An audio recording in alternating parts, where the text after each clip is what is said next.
Hey, bro, I love the NBA right now. I can't even lie to you. And there's a lot of different things for that, but I think the biggest one is the brewing rivalry, the beef, the hostility between the Pelicans and the Suns right now. I think it's great for the league. Because to be honest, I think the league too soft. From the foul calls to texts, ejections that you see.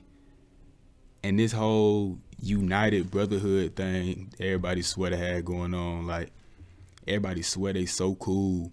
Everybody think they each other's brothers and all that. Like, shut up.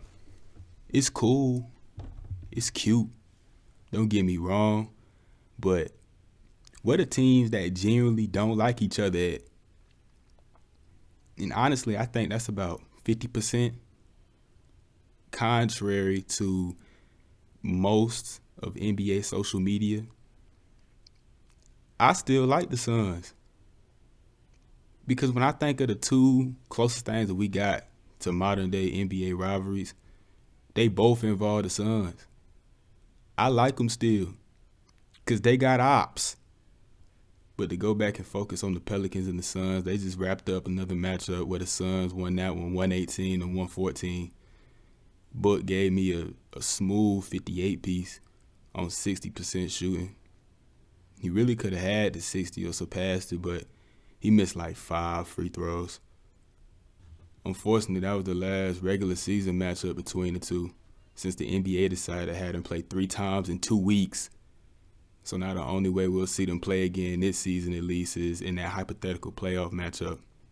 Me personally, I do favor the Pelicans to win in a cool 6, maybe 7. I do think they better on both sides of the ball and they have the depth, to be honest. But to purely focus on the Suns, I've been saying this all season, ever since I watched them lose in the preseason to the 36ers. I don't really think they're that good. They solid. They're a quote-unquote contender, you know? But they don't really have enough juice offensively. They don't even have that second bona fide scorer anymore with Chris Paul's decline. He's still good. You know, he's a good point guard, things like that. But I don't even really view him as a 15 points per game kind of guy anymore. So they really lacking in that department. Also, their wing depth. In the past, it was Jay Crowder and Cam Johnson, but obviously Crowder's is gone and Cam Johnson got hurt, so they kind of lacking in them areas. But to this point in the season, they deficiencies have, for the most part, been masked by Devin Booker's performance. In his 28 games played, he's putting up 28, 5, and 6 on 48, 37, and 85% split. So he been going crazy. He been carrying. He done had 2 of the most efficient 50 pieces, not just of the season, but that I've ever seen.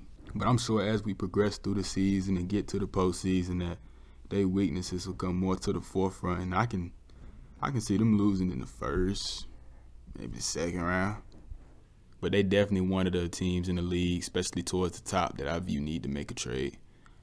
I'm not exactly sure for who as of right now, being that it's not even certain who's on the block as of right now. It's only halfway through December. I have heard Kyle Kuzma to the Suns floating around.